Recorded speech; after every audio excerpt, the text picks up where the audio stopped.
Welcome to the Five Phenomenon Podcast. I am your host, Shane Hayes, and coming up on this episode, past guests Kyle Smith and Tyler Savage are back to discuss Miami Blues, the movie written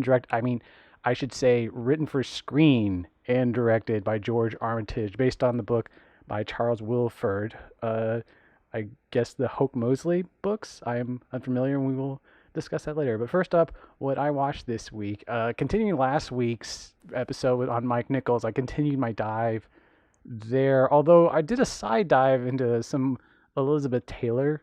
I watched Cat in a Hot Tin Roof for the first time, which, I mean, Nichols and May did their Tennessee Williams parodies, and I've seen many Tennessee Williams parodies on my life because, I've witnessed American pop culture at one point or another in my 40 years.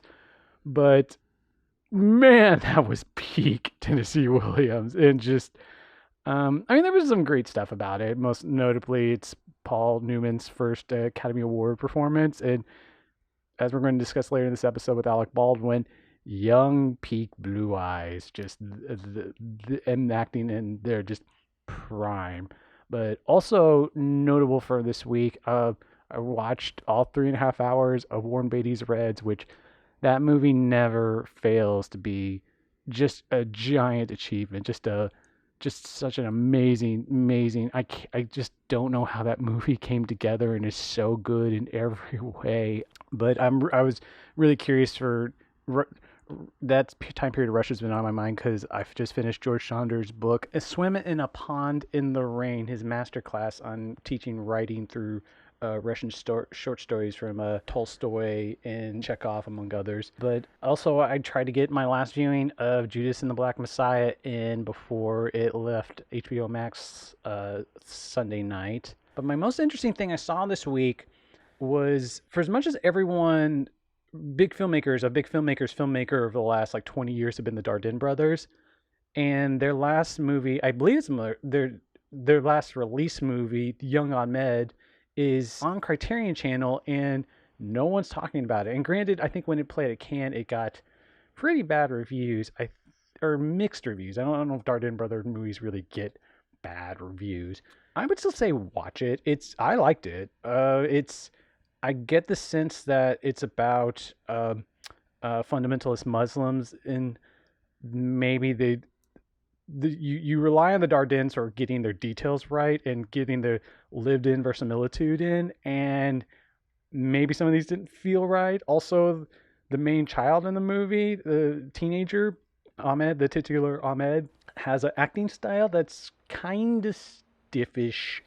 Watching him brings to mind that question that I know a lot of actors tend to ask themselves when they're in the middle of a scene: where do I put my arms? And that actor's decision was tightly at his side. But anyway, that's what I watched this week. Onward with the show.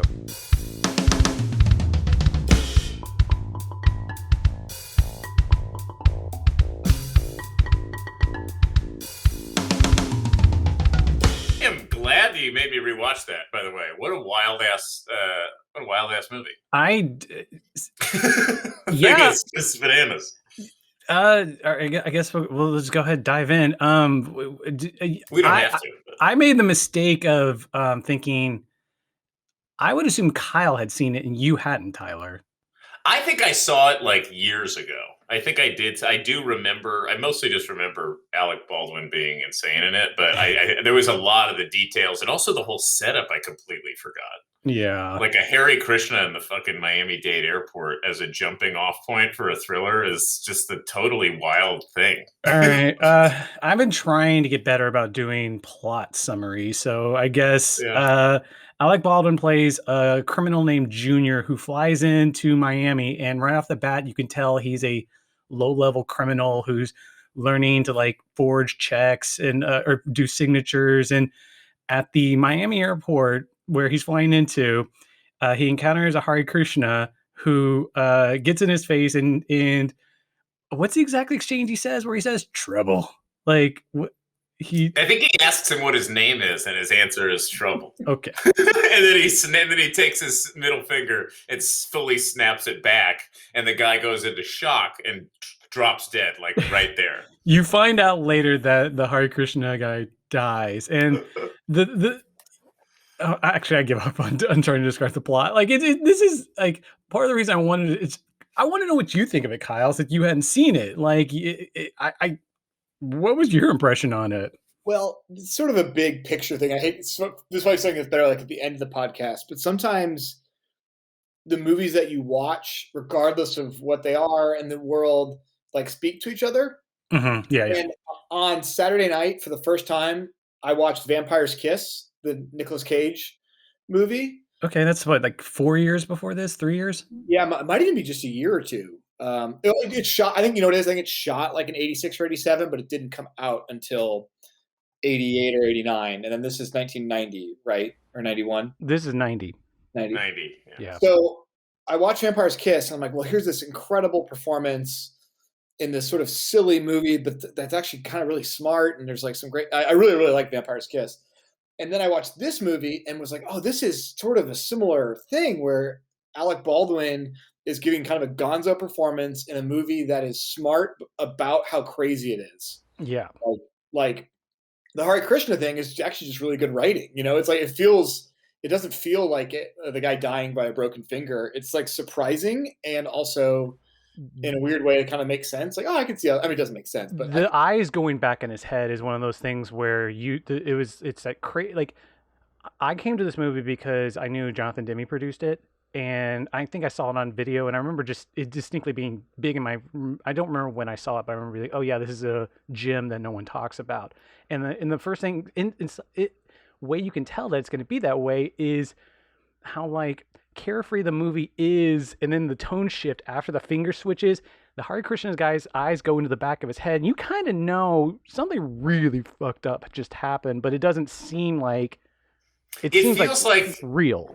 Yeah, it feels like it's just going to be part of his introduction. Like it's just sort of the way it feels like it's the way that they're just kind of getting you to know this character. But then it actually turns out to be the thing that sets Fred Ward and the whole plot in motion. Like literally the whole reason he's being pursued the entire movie while he's starting to sleep with the teenager basically is because he broke this guy's finger and he died of shock. That's a good enough excuse to go back into the plot description. So he then Oh, yeah. Sorry. No, sorry. You go ahead. No, what were you going to say? I was going to say that just made me think there's a little bit of Safdie Brothers vibe in there in terms of like the almost arbitrary seeming plot turn of just like, here's a thing like you just said, Kyle. It's like, it feels very grounded. It's believable. It's strange. It's unique.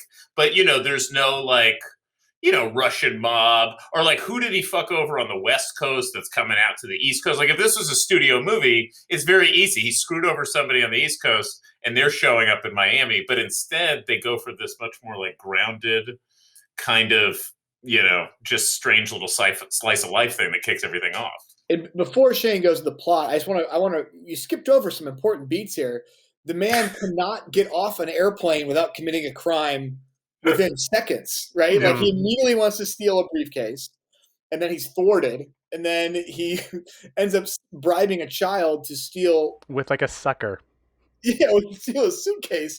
So actually, after he breaks down Hare Krishna's finger, he gets on like a shuttle, and these people run in, like you see cops or security run into the airport. I thought, oh, they're going to get him because he stole that suitcase. Like that woman lodged a complaint. It's logical. It didn't even register to me that maybe he murdered Hare Krishna. So I just wanted to make sure we knew that this man is established as a character who is so committed to wrongdoing that he seems incapable of anything else. He's constantly trying to garner as much little petty crimes money as he can as he goes along in every instance where he can find anything. And he goes to a hotel where I forget he does another one in the hotel. I forget the specific one, but he knows the what do you call him, concierge? What was Pablo's role exactly going to be? He's a pimp, but he's a concierge as well. Yeah, he's a pimp concierge. Yeah, thanks, Tyler. That's what I was going for. And he's like, yeah, send me up a girl, and that's where Jennifer Jason Leigh comes in. And what did you guys make of Jennifer Jason Leigh in this? I didn't recognize her at first. In fact, my girlfriend was like, "Is that Jennifer Jason Leigh?" And I was like, "No. This is some side character. There's no way this character in this movie is going to be a huge part of the film." and also, she's so young, right? She's so young. and the pixie haircut and everything. And then, then when I think our second scene, we were like, oh, that is Jennifer Jason Leigh. She is giving a really good performance. Like the movie's going to follow this seemingly random prostitute that he calls to his room and build a whole relationship out of it. He tries to sell her a dress at first, and then he's just kind of like, he goes all in, committed to her from the suitcase that he stole from the airport. He's like, try it on. What is your size? That blew me away. I love that. I love that. You know, you mentioned, I'm sure we'll talk about it more later, but you mentioned Demme, and I know that I read some stuff that he made Married to the Mob in Miami, and then he was living in Miami apparently at the time. Oh, really? Yeah. I didn't. I'll go into a more George Armitage stuff, the writer director of this, but that's what he said in a recent interview. Well, there's something about how Something Wild takes that crazy, it just like runs with the plot in his crazy ways. And there's, as we're talking about, like, oh, this is sort of happens in Something Wild. I mean, it's different, but he meets the Melanie Griffith character, and then just the movie goes that way. And that's a pretty good comp, yeah. When you were talking about the Safety Brothers, that's what I was thinking of. I think the most classic, for me, one of the archetypal, a movie changing its tone just to distinct, not like all over the place like a South Korean movie or something like that, or something like we commonly accept now.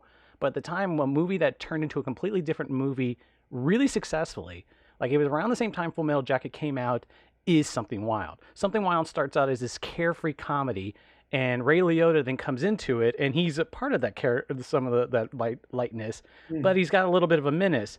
And then the movie turns into a thriller very effectively, and in a way that you're going with the change in the movie so much. And at least in American mainstream movies in the 80s, when no one was willing to do or get anyone to pay for anything to do anything different, and I mean, in a studio movie, that was a great model of a giant tone shift, which is something I think a lot of our best filmmakers right now are trying to embrace even more thoroughly. And this is an offshoot of that in my vantage. And the other thing that really struck me, I thought when I first saw this movie, I thought it was a Jonathan Demme vibe, but then I started reading more about Armitage and found out I've only seen 3 of his movies.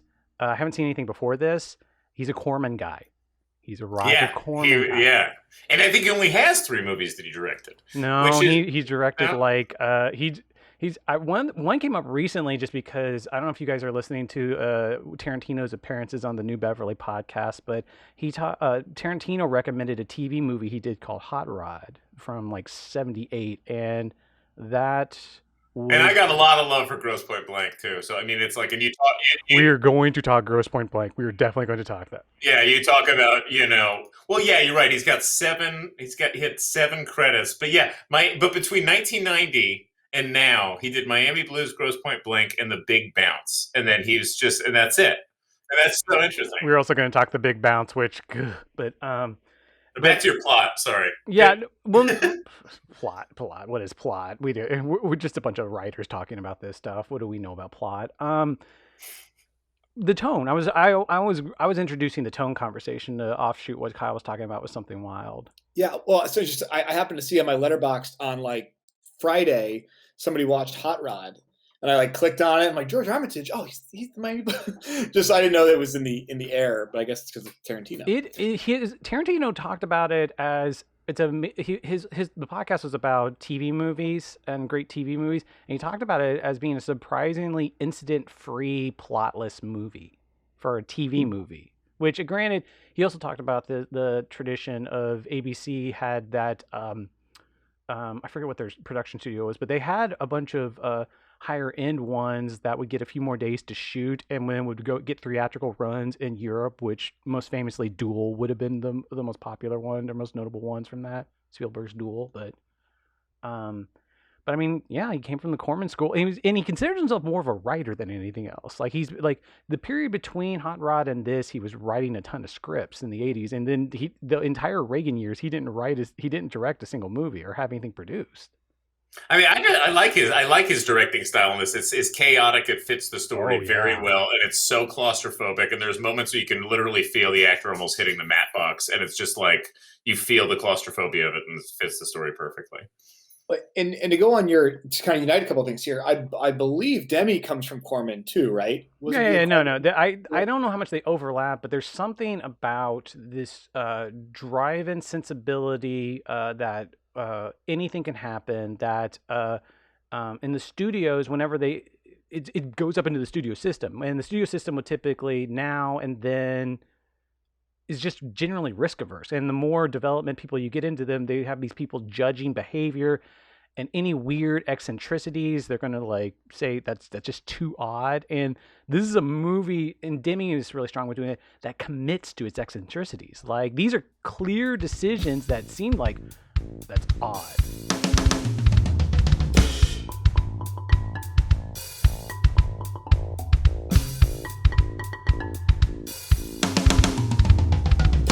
Armitage's quote about Alec Baldwin's performance is that it was he likes it now, but at the time it was a little broader than what he was hoping for.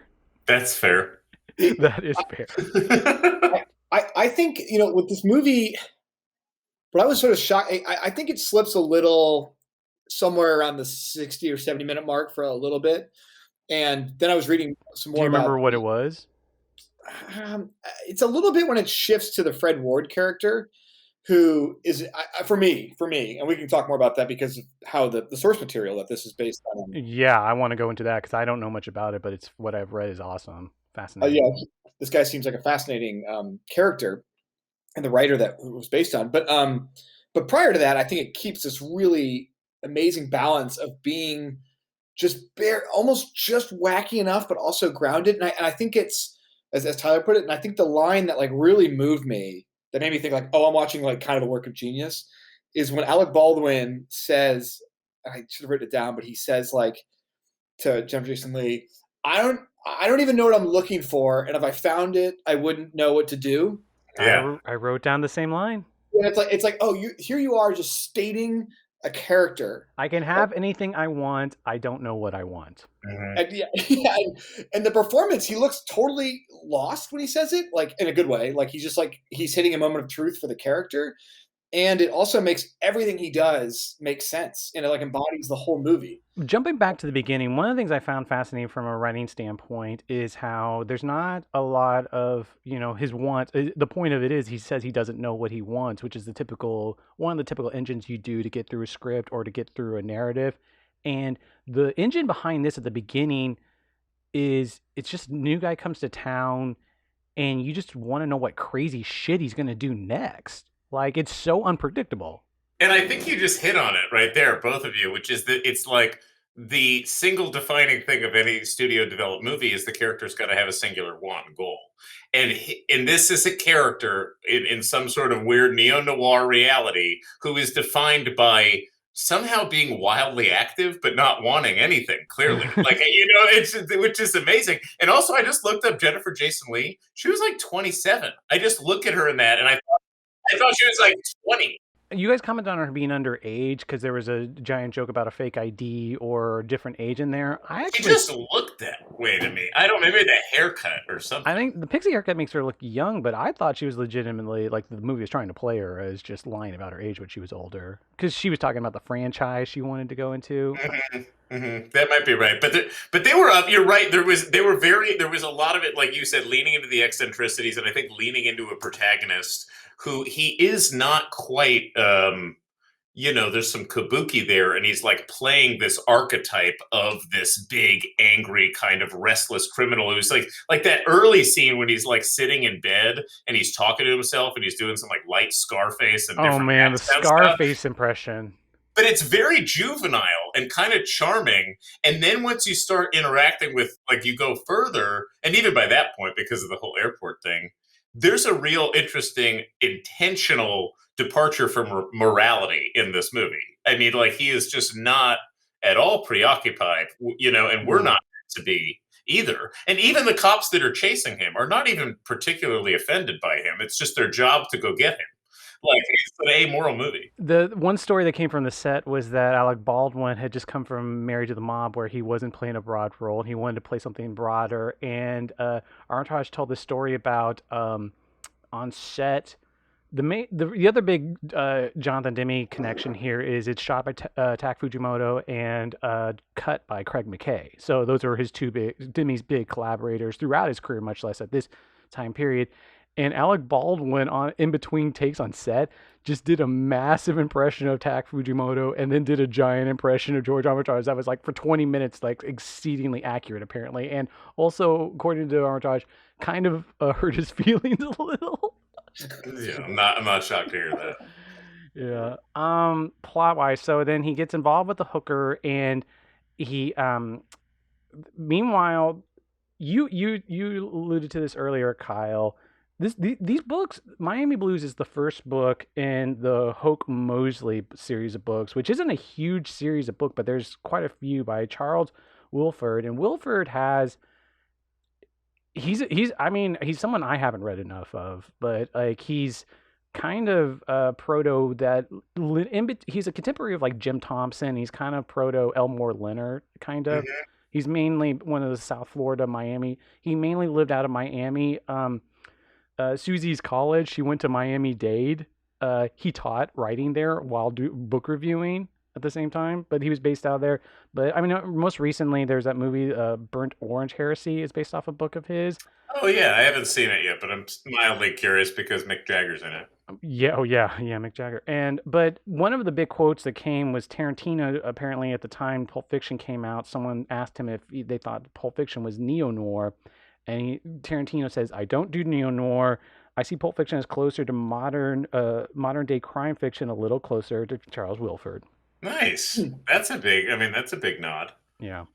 I was reading again. I just watched this last night, so I did like some research, but it's a little fresher in me. But I was reading about hard-boiled detective novels and this idea that they emerge in the post-war period where it's hard to tell who's good and who's bad, and the system is corrupt and the police are corrupt, and so these private eyes are trying to navigate all this stuff. And that gives a lot of context to the movie, especially I think its depiction of the police, which Shane mentioned, which of course in the current moment you're kind of hyper aware of the police. And I thought this movie had like an amazing take on the police system, which is like you can just say I'm a cop and people will do whatever you ask of them. Even like huge criminals are afraid. And that Hoke Moseley, character played by Fred Ward, his most distinctive thing is that he has upper dentures in his teeth, and I still don't know how they did that effect. Like it looks like They did it well. Yeah. Did Fred Ward not have teeth? Did he have to take them out? I really have no idea how that was done. And they go to the scene, and you find out that Hare Krishna died. And when they're doing their what is the thing when they go over the homicide detectives go over the body? Oh. Anyway, they're doing the body, and they're just laughing the entire time, making fun of how the victim died in front of a Hare Krishna. Another Hare Krishna is right next to them. And right. Oh no, they're so callous. It's crazy. So callous. And then they're arguing about who's going to find next to kin, who's going to do the next motions. And so then Fred Ward then finds out from Pablo, the concierge pimp, that Jennifer Jason Leigh's address, goes there where Alec Baldwin's still at, and then they have this like, I don't know, proto Michael Mann tete-a-tete where like they have pork chops for dinner, and like Alec Baldwin's just like, that's one of my favorite scenes of the movie. He's just gripping a beer as hard as he can, drinking, and then like he gets to dinner and it's like, I'm taking my shirt off. And like Fred Ward's like, I'm still technically on duty, but sure, I'll have as many beers as I can. And then he's also starting to flirt with her. I mean, so there's this whole thing going on with Fred Ward and Jennifer Jason Leigh where he's like, definitely put the moves on her. But I love that scene so much because the subtext is just sitting there and he's just like back there brooding and he's like, so everything's super relaxed, right? You want another beer? We're just like hanging out. We're just two guys. And you're just like, it's just, you know, well, Fred Ward's drunk or buzzed, but he's kind of like doing like prodding him for details. Like he's like, "You've been in prison," because I could see and Alec Baldwin plays the scene with his arm completely around his food, and he's like, "Oh, only someone in prison would have done that." And Alec Baldwin gives what little exposition he does for his character, where he's like, "Oh, I was raised in the system." Right. Yeah, he says he was a foster kid. But also the other thing you speak about that physicality with the food too, the way he eats the whole time and the way he drinks those long necks, where Oh he's like yeah, he's sucking them right from the cap the whole time, and he's like full feral. He's fisted, like a full feral fisted. animal. You know, Yeah, he's very animal-like, and he's wildly handsome in this movie too, which is hilarious because right. it's like it's almost like it. You know, it should almost have somebody that's harsher looking, but the fact that it's him at this age just makes it all the more interesting. I think that's one of the best. That was one of my favorite things rewatching it. I talked about this a little in the introduction already before we came on. Like it's Newman-esque how like beautiful he was when he was young. When he was Totally, younger. those fucking eyes. Those Yeah. fucking eyes. Yeah. Shane, you're doing an admirable job of recounting the plot of this movie, but again, you've overlooked a sequence, which is when Chime in whenever it's needed. Yeah, it's fine. Alec Baldwin, lest we forget, he decides to just go rob the neighbor and take their coin collection, their gun, and I believe their pork chops. That's where the pork chops come from. Yeah. Jennifer Jason Leigh's neighbor. While he recites haikus about what he's doing. Because Jennifer Jason Leigh is, I guess, an Is English taking a major. poetry class. Yeah, that was amazing. The haiku thing was just classic. And what I liked was like there's these funny moments. Again, it's similar to the line about where he states what he's doing, where like Fred Ward says to Jennifer Jason Leigh, "How did you make this pork chop? This is the best meal I've ever had." And she's like, "I just grilled both sides and put some salt on it." Put some salt on it. You gotta give me that recipe. And then they like run into each other way later at the market, and they're exchanging some sort of recipe that probably involves 2 ingredients. That's how he gets back into her good graces by like, oh, I have this recipe that's something more than salt. Yeah, but back to something you said earlier about like, you know, the way the cops are portrayed. And another angle of that too is just the way, you know, again, the type of movie this was and the way they went with it, because there is a more obvious sort of like early mid 90s studio developed version of this movie that this is not. And I'm glad that it's not. You know what I mean? Like I think like I just rewatched Unlawful Entry for like another project like not long ago, which is, you know, Ray Liotta and Kurt Russell. And that's like it's like that's 1992. And so it's very much on the heels of this. You know what I mean? Or even so, and I feel like, you know, so many things that were happening independently in the late 80s, you know, got turned into the Hollywood version down the line. But this thing is just still so raw because they're like, there's a great fundamental idea. Like all the money he makes is from robbing robbers. Right. Like that would be like, that's a very simple setup. Robin Hood joke. And he just turns the whole thing into a joke. In that one sequence, they must go through like him robbing like 8 different criminals while they're in the middle of it. Like my favorite was the mall scene where he just happens to go to the mall and immediately witnesses a crime in action. It's like, I don't think I've seen a crime once when I was in college in New York, like while it unfurled in front of me. But he sees them like 15 times a day. You don't have the underworld sensibility eyes. You don't know where I don't have those cool blue underworld eyes checking everything out. Yeah, you need to go to a mall in Miami to find it. Apparently. I love the depiction. Obviously, Miami's in the title, but I love this depiction of Miami as like crime happening all the time. Like everywhere there are drug deals and thieves and everything, and then the police are sort of like amused by it, like, you know, like when Alec Baldwin unwittingly solves a case for Fred Ward's for Hoke Moseley. It was a murder. Like, it was a whole full-blown murder. He's like, I worked on that for 15 months. Okay, we could fill in the plot holes or plot points that I'm not missing, but I do want to get to the main thrust of, I think, is the spine of the movie, at least thematically. I don't know. Is so Alec Baldwin thinks the Fred Ward, the Hoke Moseley's onto him, and he goes back to he was given his card, so he knows where he lives. So he goes back, and Hoke Moseley's divorced. He's got like 2 kids in the book, and he's just kind of living in a slum with an old person's home where you have to call. A deaf person is the person answering the phone, so you have to keep calling so the light blinks to where the deaf person actually sees it. And Alec Baldwin comes in, attacks him, takes a bunch of stuff from him, most notably the dentures, his badge, but leaves like 420s, leaves a little bit of money left. Yeah, he leaves the cash on the table. That was the interesting thing. He leaves the cash on the table because he's a dynamic character.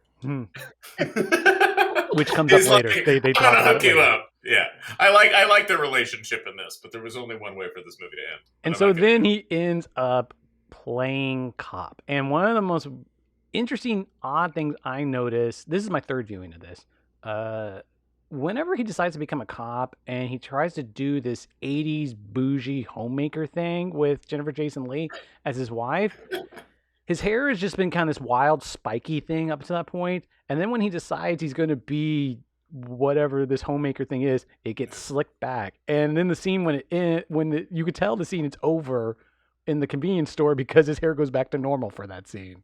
I love that. And I remember the first one too is when he just gets like a giant bag of weed and then like handcuffs the two weed dealers to a trash can or something. You know, I think like, one of those was the murderer too. Are we? Oh, right. One of those. That's why I love that joke too. When he said, I know we already talked about this. When the guy says, he's like, you should just leave him out there a little longer. I'll take care of your caseload. Lighten up your caseload if he's out there long enough. Later, he's like, I don't know why I thought I could be a fucking solid citizen or something, is the quote he gives. That's good. Yeah.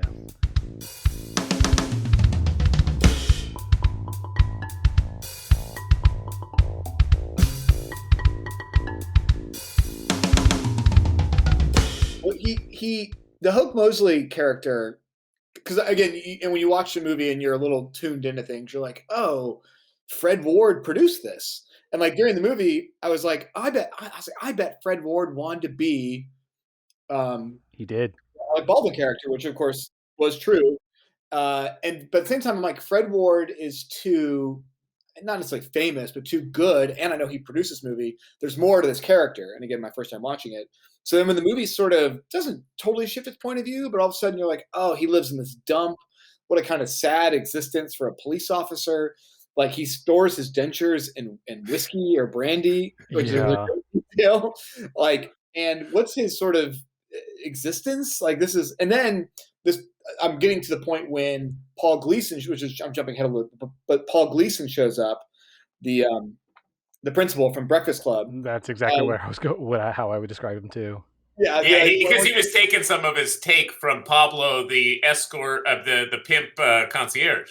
Well, and just it's like that was the closest the movie came to like this hard, like everything's corrupt. So now this guy, this poor cop who had his gun and dentures stolen, is getting cut out by this fake cop, and some vice cop in a white suit is mad at him, for corrupt. Like it just was like, oh, everything is terrible for this poor police officer. Can you guys imagine an alternate casting? Back to the point you were saying about that. Ward would have probably wanted to play Junior in the original version of this. Can you imagine a casting of this where Ward plays Junior and Gene Hackman plays Hoke? Because that was apparently Gene Hackman was interested in this at one point. Yes, and yes, like, for sure. Yeah. I mean, yeah, for sure. Especially the Gene Hackman part, though. And then a few years ago, I guess before Curtis Hanson died, there was an attempt by Curtis Hanson and Scott Frank to get a TV show of Hoke Moseley off the ground with Paul Giamatti playing him.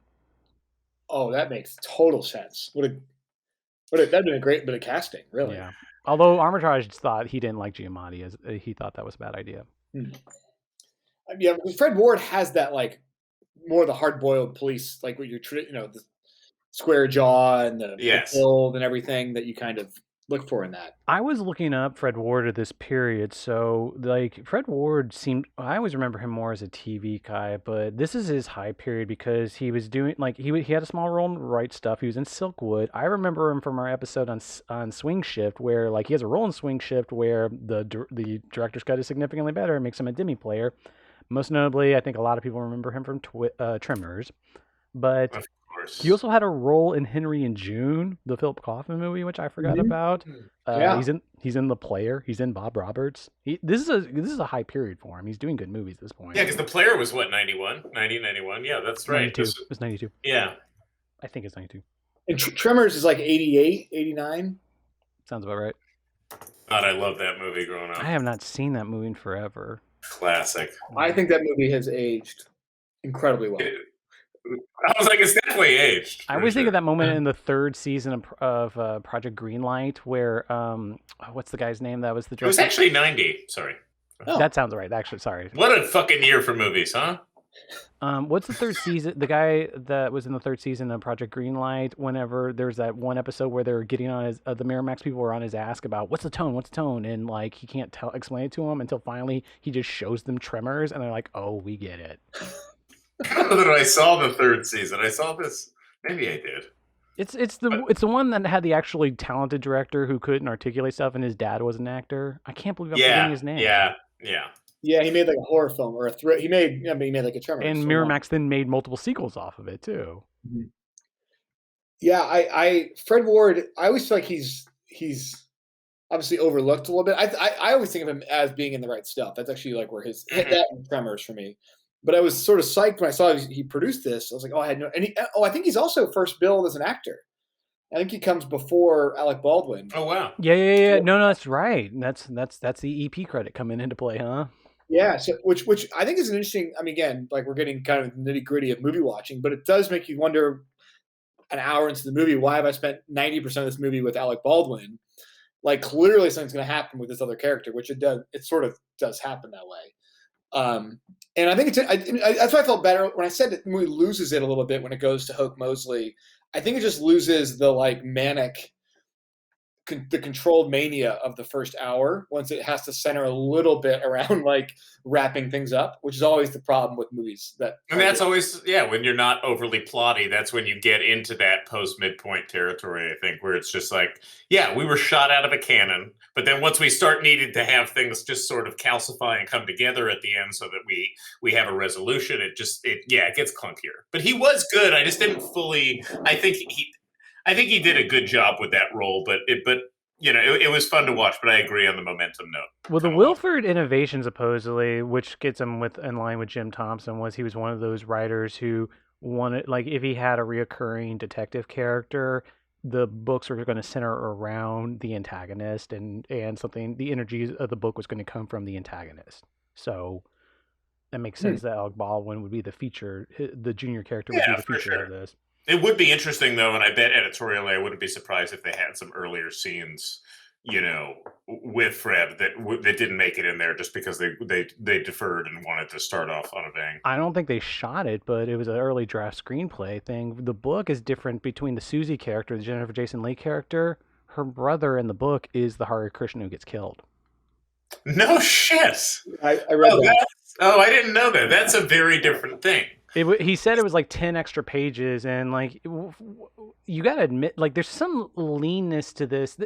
Back to what you were saying earlier about the development of like early to mid 90s studio stuff.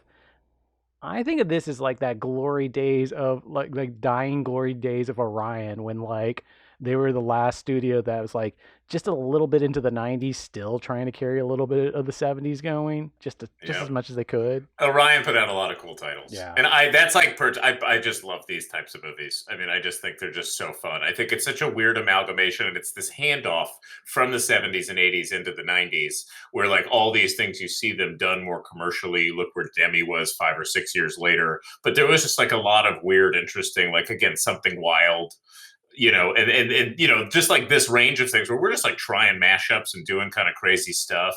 And then they have their like I don't know when Orion officially went out. I want to say they went to the mid 90s, but then they have Silence of the Lambs coming after this, which is a critical commercial success. Yeah, it's huge. My brain's in two places, and I'm not speaking much because of both of them. But the two things I want to say: one, this is probably not in the movie to have this conversation, but maybe a good idea for a future episode, Shane. Okay. There's something about how in a cop movie or in a police movie, the antagonist is obviously more interesting. And I was seeing how the Batman movies, like when they work, are sort of structured that way, right? Like that's a classic comic book complaint about Batman movies. It's why like the first and last Nolan movies, a lot of comic book fans like really push, just like it's a simple fact. It's the first time those movies kind of work without the villain being more interesting, or the movies are actually about Bruce Wayne and Batman rather than like the other people, right? And so that's just a thought I want to throw out there. But the other one, which Tyler's going to be better at talking about, is how this does bridge from we keep using something wild, but there are some other films in the mid to late 80s that are sort of, again, I keep thinking of Vampire's Kiss, even though it's so different, but these sort of slightly wilder movies. There's like kind of with an independent spirit, but are sneaking through somehow, that have noir or crime drama elements. And then this moment in the 90s with like, I guess Bad Lieutenant is probably pretty close to this. And then you start to get your unlawful entries.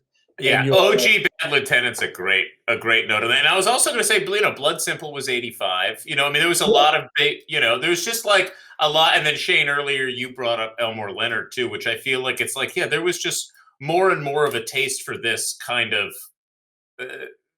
like what did you say Tarantino referred to Pulp Fiction as? He said just neo-noir, I mean modern crime fiction at the time. Yeah, it's just modern crime fiction. I mean, I think that just kind of like obsession, and then it just kind of ran rampant, and lots of cool, funking, interesting indie movies came out, and then Hollywood found out on how to capitalize. Yeah. And also thinking about Goodfellas, which is, crime fiction. I mean, it's nonfiction, but it's, but I just think that was the craze at the beginning of the 90s. And so the industry figured out a way to play off of that and the success of those.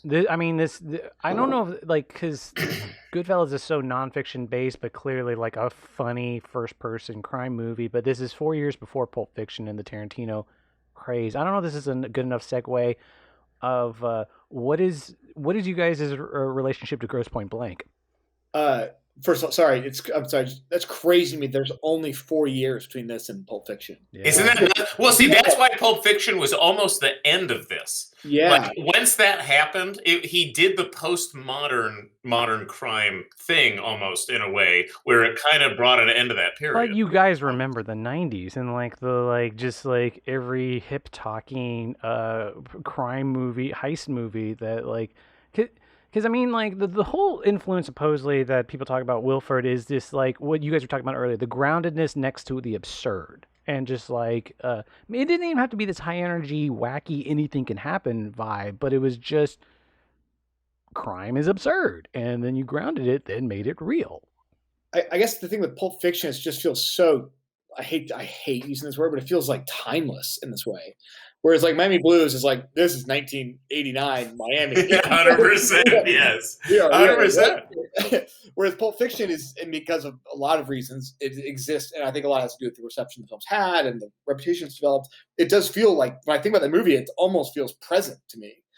Yeah, I think so much of that's like one of our greatest like film artists, like Tarantino, especially in the last years, as he's like fulfilled whatever premise any naysayer Pulp Fiction had on him, and like he's starting to get up there as like, there's the joke in Once Upon a Time in Hollywood of like they keep making jokes about Disney, but he's starting to get up to that level of Disney, Spielberg level of these guys who were just born to make movies and they're a cinematic voice, and like. There's a confluence of influences coming together for Pulp Fiction, as great as Reservoir Dogs is, where, you got your Godard coming in there with the crime fiction, with just, it's a very timeless movie made by someone that has a very distinct distillation of his influences coming together at the right time. And so, and the humor ages so well. I think that's another part of it, that the humor is very timeless in that movie. Yeah. But then you go from Pulp Fiction to Jackie Brown, which feels more of like Elmore Leonard. Yeah, I mean, and Elmore Leonard seems like a contemporary of this. Like, well, I just looked up Get Shorty, the movie, which is a hyper overproduced Hollywood movie with all Hollywood big stars, 1995. So like they're probably shooting Get Shorty, before Pulp Fiction was even premiering in Cannes, so it was just, there was something, this whole conversation is making me think, wow, people were really obsessed with crime fiction in the early 90s. Like they were just all over it. That was also produced by, what's Danny DeVito's company? They produced Pulp Fiction and they produced Get Shorty too. I guess that makes sense. Yeah. Well, Travolta's in Get Shorty, right? Right. Yeah, he's in both of them. They probably shot like back to back. Yeah, it might be one of those things they were like, oh, you were in that cool movie. Now we're going to put you in this cool movie. Tyler, Are you familiar with what's the Scott Frank the Walk Amongst the Tombstones? The the Liam Neeson one. I saw it. I haven't. No, but the books they're based on. I haven't read them. No. I just feel like Scott Frank had his tastes are like as a screenwriter on the pulse. Scott Frank, I mean, like right then he was writing, Get Out of Sight was like fucking, it was probably 2 years after that. So I mean, he's obsessed. I love Scott Frank, but he was obsessed at that same time. He probably Wow. wrote a whole slew of Hollywood crime screenplays. But A Walk Amongst the Tombstones is a series of crime books. I forget the author, but it's the same guy that did 10,000 Ways to Die, the Hal Right. Ashby's last movie. Oh, wow. Or 10 Million Ways to Yeah. Die. What get it right. Yeah. 8 million ways to die. God damn it, it's a number. I can't get this right.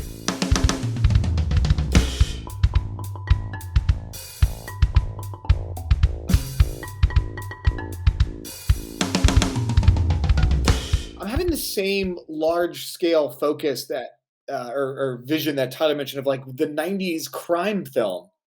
Like the line you draw from Miami Blues to I don't know. I mean, Out of Sight, maybe, or maybe there's one after that. I mean, Out of Sight's an interesting because I just looked at it was 1998. 98. Yeah, and then I guess Oceans is sort of like a little bit past that, but the Out of Sight kind of is the end. I mean, that's kind of coming to the 98, 99. It was sort of the end of the period. You guys are thinking of the positives. I'm thinking of I remember being in a video store thinking, do I want to rent 8 Heads in a Duffel Bag or Things to Do in Denver When You're Dead? I mean, that's the problem. Anytime a trend ends in Hollywood, it ends brutally with a bunch of terrible releases, I think. Well, just to loop back to it, because it's obviously is relevant. Grosse Pointe Blank fits right into this. Yeah. And my relationship to the movie is really not unusual. It's probably very similar. I have some family who live in Grosse Pointe. My mom is from the Detroit area. Wow. And my uncle lives in Grosse Pointe. He's a lawyer. So I always would go to Grosse Pointe, and I kind of knew what it was. And then when the movie came out, I was allowed to see it, which was unusual because I think it was R-rated, and I was probably 12. Is it 96 or 97? 97. 97. Yeah, so I'm 12. Okay. And I got to see it in theaters, and that's the only time I've seen it all the way through. So No, really, I don't remember. I've seen parts of it, and I don't remember a ton of it. But I remember this thoughtful, funny, accessible hitman movie. It's kind of like my. That's pretty much it, I think. It's thoughtful and fun. I mean, it's funny. My experience with it is the exact opposite. Where I've never been there. I don't recall the first time I've watched it, but I have seen it 100 times. 100 times. You know what I mean? Where it's I'm more with Tyler. It's a very rewatchable movie, right? I feel like well, it's one of those movies. Just like a lot of these, I mean, I think that's why we love a lot of these movies. You could just drop in at any point. You could drop in any scene, and it's sequence to sequence. But there's something we talk about Demme.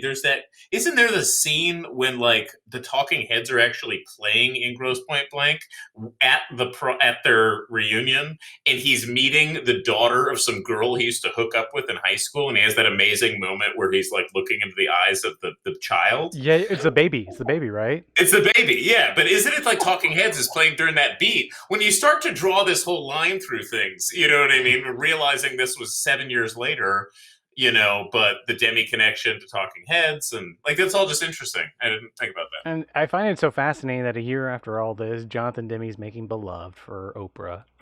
Yeah. My experience with this, I don't remember seeing it in theaters, but I'm with you, Tyler. I saw it a ton of times. But yeah. My big movie from that era, from this would have been High Fidelity. So I think of Grosse Pointe Blank as the antecedent, where it's the first DC DeVincentis, Sting Pink, and John Cusack screenplay.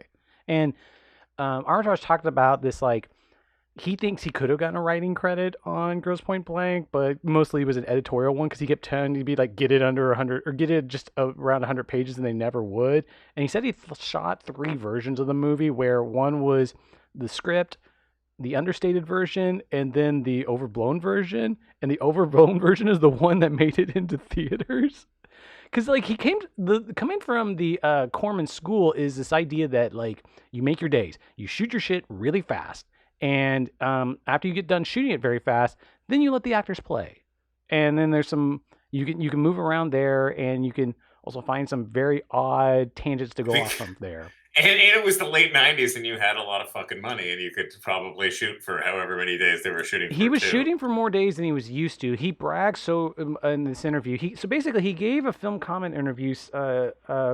Nick Pinkerton wrote an appreciation of him before this, and literally, I love the story. In the comments section, Armitage was at the end of it, he talked about after Big Bounce. He just hadn't really made a movie in a long time, and Armitage left a comment on the article. So then Pinkerton then found him and then got an interview with him that has so many of these stories. But That's awesome. I love that he commented. I was going to say the other thing, just quick aside, that I remember this from years ago because I really do love Grosse Point Blank. I think it's great. And I think it's Grosse Point Blank, unlike a lot of the other titles we're talking about, is a rom-com. I mean, that's the center of it. Out of Sight has that component to it, and but that's more of just like a sexy subplot. Like it's still very much a through and through I crime guess movie. it's a very soulful romance. That is like a tragic. Yeah, but this is this is a nostalgic, sentimental rom-com with that he happens to be a hitman in it, and there's people after him. But I was going to say, this guy Tom Jankowicz, he died at 49 in San Bernardino, but he grew up in Detroit. It's his only credit in life. Like, gotta wonder, where that came from, and maybe he was just part of some development process, or maybe he just had that in him. It's interesting. I did not mention him when I was going through the screenwriters for Grosse Point Blank. This is a totally unrelated aside, but when I was in graduate school, the writer for Gran Torino came in and spoke. I forget his name. Because he got plucked out of like nowhere, right? Like they just read the script. He and I thought about him actually when I was reading the Wikipedia page, whatever I was reading about Miami Blues, because he's like, yeah, like I came to LA. I think he's from Michigan, I think, that writer. And he's like, I came to LA and I didn't make it. And I went back to Michigan and I wrote this film about, I wrote kind of a first draft, and it was sort of based. I had friends in Minneapolis who knew the Hmong population, the Cambodian, whatever the immigrants that are in Gran Torino. And I gave it to a friend who knew an agent, and he gave it to that agent who gave it to Eastwood. And then Eastwood said, I'm making this movie. And within 5 weeks, I think, was shooting it. And then that's it. It was something crazy. And then, of course, Eastwood works really fast. And this writer in our class was like, he didn't change a word, and he really should have. I heard him he's like, but it was I wrote a script and it got made, and I was still living in Michigan, and Clint Eastwood made it and got Oscar nominated, and it really should have been changed. Kyle, and I don't know if you guys worked since. I'm shaking my fist at you because for the last 2 episodes, I've had Ted Haycraft on, and I was hoping we could get through one episode without Clint Eastwood coming up. And I was literally, before this call, I was at my local video store that I still frequent, and I ran into some friends of mine. They decided to rent Breezy, which I've never seen, the Clint Eastwood movie. I have never seen Breezy. I'm unfamiliar with it.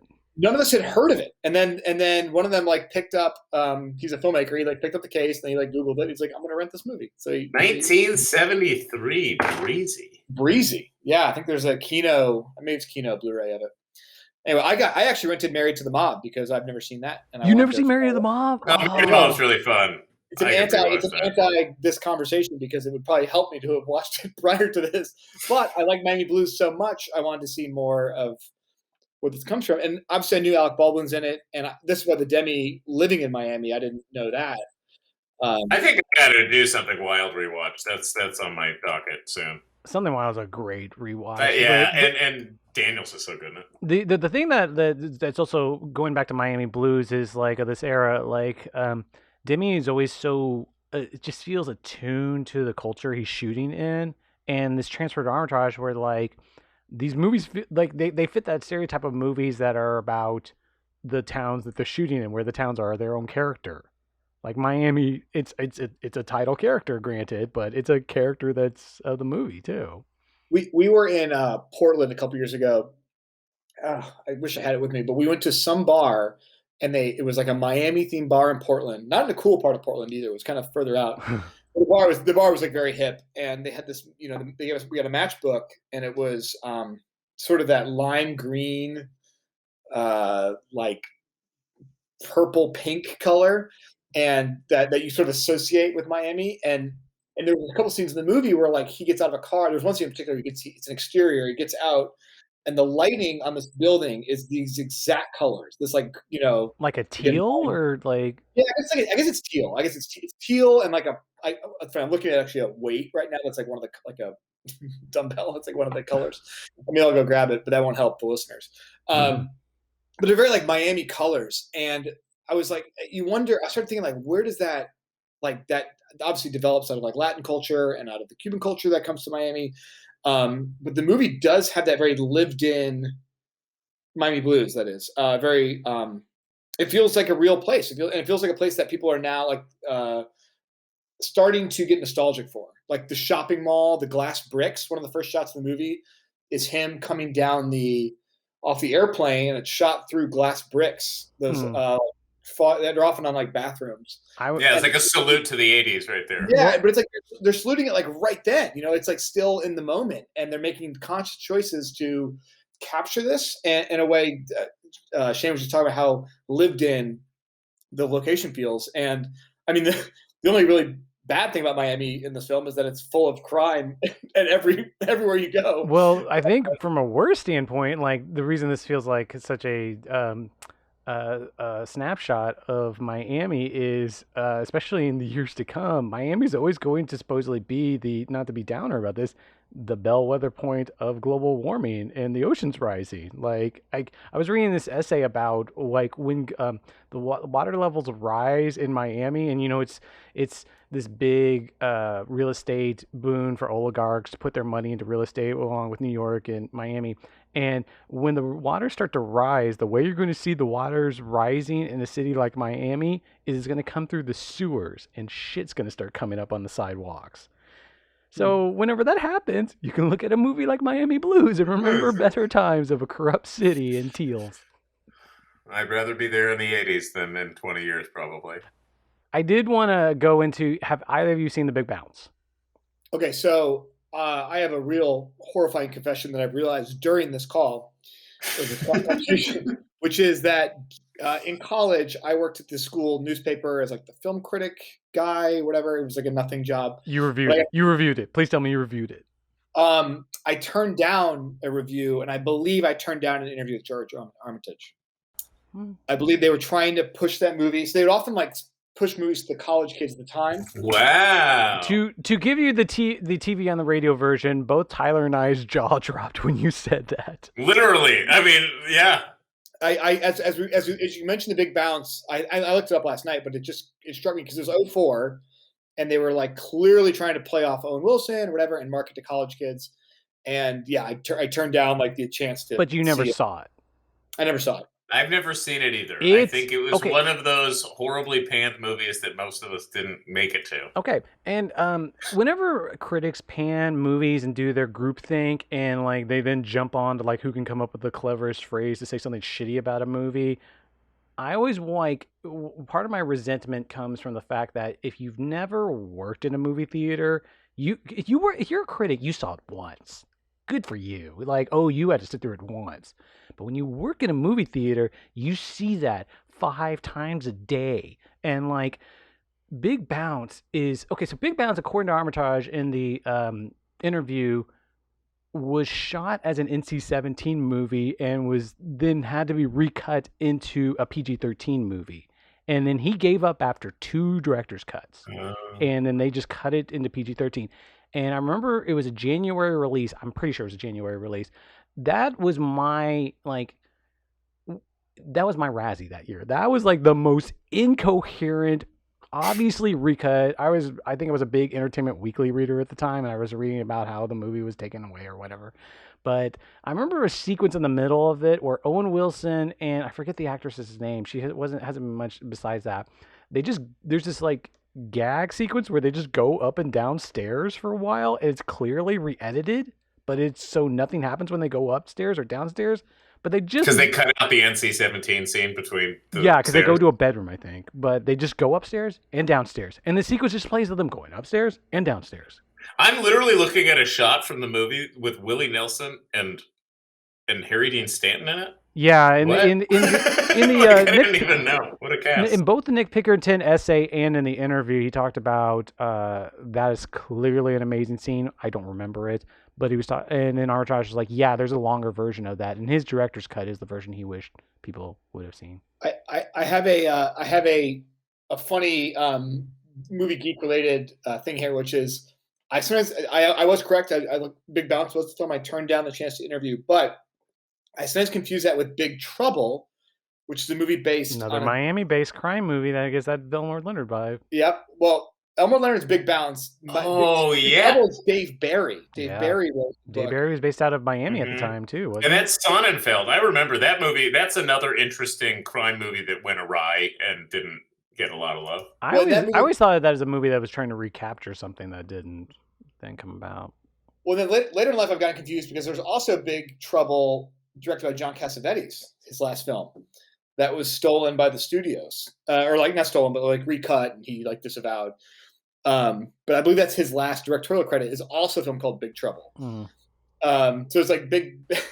Is there a In China coming anywhere soon? But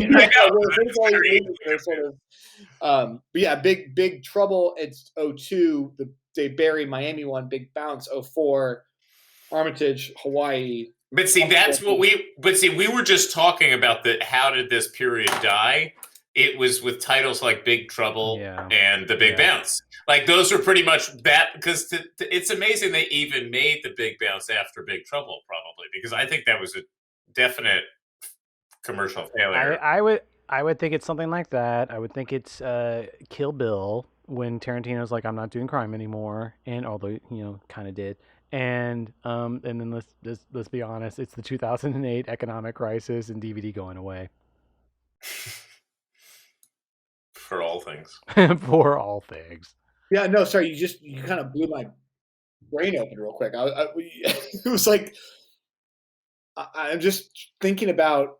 Sorry, what you just said. Like, it's like how do, and it's so obvious, but how did the world dictate the popular things that were shown? Like how did the economic crisis give us Marvel? Right? I mean, Iron Man 1 is 2008 or 2009, and it's somewhere around there, and that's the Marvel thing, and that's the way movies are being packaged and made, and risks aren't being taken. All these other things we can all complain about. I mean, we're all still like trying to unpack 2008. It feels like. Yeah, I 100%. I think you're completely right. And I always think about what year was Paranormal Activity around there? Was that like 2009 or 2010? I'd say like 2010 maybe. Because I feel like that movie exists in this like bizarre alternate plan where I remember like Paramount briefly had like a low budget thing. 2007, they opened that whole Paramount Vantage thing just for like ultra low budget right after. Yeah. Well, Vantage was their Prestige one. I thought they had a different one from Paramount. Oh, I'm confusing them. Yeah, but they opened a micro one. But it was a mic. It was it had some other name, but it was like we're going to do 10 $100,000 movies a year or something, and if one of them makes $1 million, we're great. Which sort of seems like great business sense. Why wouldn't you do that? Because the Blumhouse model. If the one does hit, it's exactly Blumhouse. Well, he's a little more, but not that much more than those. But that obviously died in 2008, and then we got faced with what we're currently looking at, and obviously what we're at the exact moment looking at. Well, and I think it was just like the business logic for like when you said it was like 08, 09, probably the first Iron Man, and just the separate. And then once streamers started to come, and Netflix started to dominate, and then the only movie that was actually going to get people to pay the premium was going to be the Marvel movie or whatever. These, just squeezed out a lot of the types of titles that we all love from being able to be made in a studio system. And if you love a crime drama or a crime thriller, you have it on television. You have true crime. You have Law and Order. I think to be fair, like Peak TV kind of took some of this on, and then right now we're in this era where I've heard described that like the way like with the streamers, the problem is that their development process is long, but once the development process is done, like they leave you alone, so people are getting to make a lot of movies there, and in theory, like I don't know, but like. This could go to another episode, Kyle, and we've talked about having this like idea that the streamers are taking feature ideas and just like padding their middles out and turning them into miniseries or seasons of TV. Yeah, I mean there's we've talked. Yeah, Shane, I know you're a fan of like certain. There's particularly great content out there. The problem is getting eyeballs on it. Right. That's right. 1990 when this movie opened at number 4 at the box office, Miami Blues. And I think it actually opened after it was number 4 and number 3 was Hunt for Red October, which Alec Baldwin was also in. Wow, that's wild. Yeah, it's mentioned in there, but it's like they were trying to capitalize on his fame at the time. That's another funny thing about movies that is unique to that experience of going to the cinema.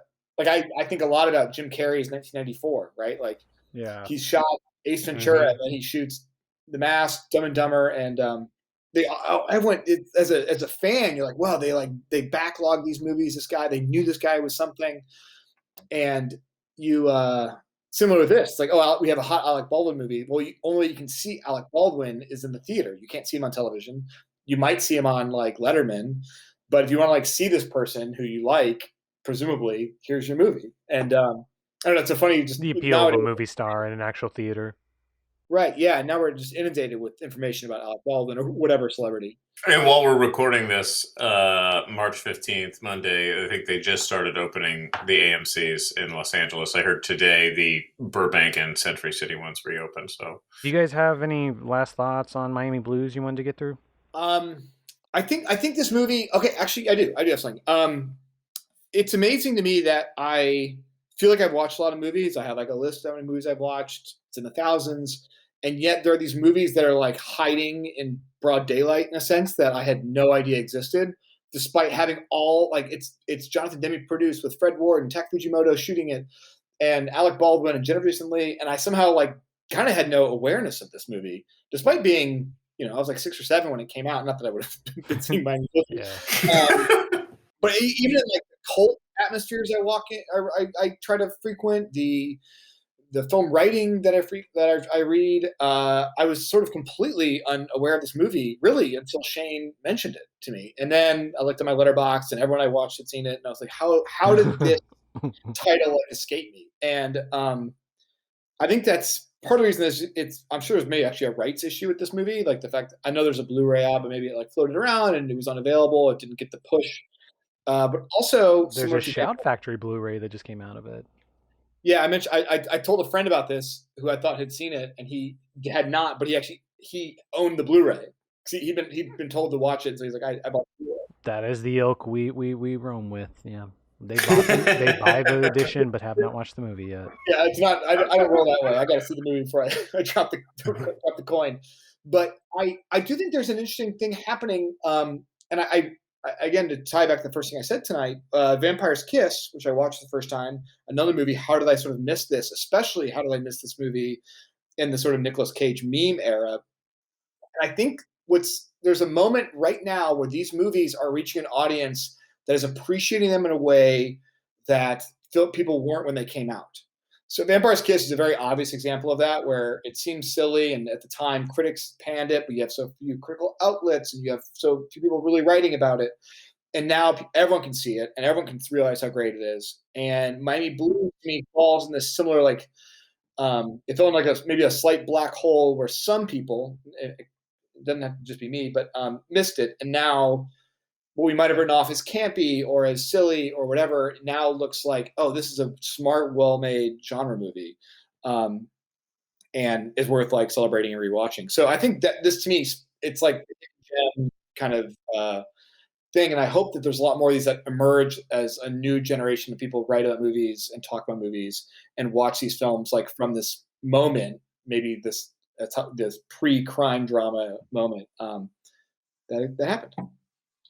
I mean, just to build off of what you were just saying, I mean, I also think what was so cool about rewatching it or even really just fully watching it, it was that, like, yeah, it's inspirational to see a movie, because I think, like, I love genre and I'm like pretty squarely a genre guy, but it's good to be reminded that, genre films can be independent films. And I think that that's what, like, movies like this are really good reminders of, where it's like, yeah, just because I'm making a genre film doesn't mean I'm filling in, a paint by numbers and I'm finishing something off, just the way that it's always been done before, just like certain, like you said earlier, Shane, just like following the eccentricities and owning them and doing, making interesting, bold decisions, even though you're within a genre framework, can really elevate something from just kind of, or leave it there as like something to be found later. Even if it doesn't connect in the moment, like it could be a found treasure down the line. It's the reason that, like, I know I rail against the studio and the development idea, just because this movie has so much fucking personality to it. And it's a violent movie with a point of view that,